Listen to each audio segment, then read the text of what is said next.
பெண்கள் நாட்டின் கண்கள்னு சொல்லுவாங்க. இன்னைக்கு பெண்கள் இல்லாத துறைகளே இல்லை. அந்த அளவுக்கு நம்ம பெண்களினுடைய வளர்ச்சியும் முன்னேற்றமும் இன்னைக்கு இருக்கு இன்றைய காலகட்டத்தில்.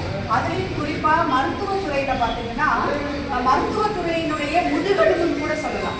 ஏன்னா ஒரு நோயாளிகளுக்கும் மருத்துவருக்கும் ஒரு உறவு பாலமாக இருந்த அந்த நோயாளிகளை முழுக்க முழுக்க கவனித்துக் கொள்ளுங்க. அதுவும் கவனிச்சுனா சாதாரண இல்லைங்க. நம்மளுக்கு வீட்டில் 1008 பிரச்சனைகள் இருக்கும். நம்ம உடனே அதெல்லாம் வெளியில் கட்டுவோம். ஆனால் அவங்க அப்படி இல்லை.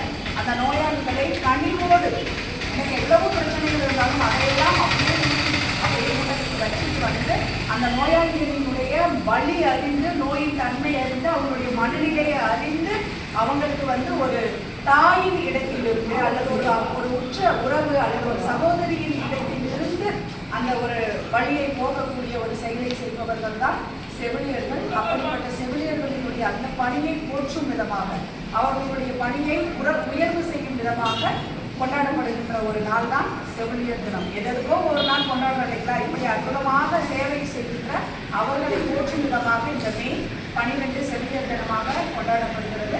இந்த நிகழ்வில் மிக சிறப்பாக ஏற்பாடு செய்து அன்பு அறம் செய்ய அறக்கட்டளை சங்கமம் அந்த அமைப்பு போன்றவர்கள்லாம் மிக சிறப்பாக இதை ஏற்பாடு செய்திருக்கிறார்கள்.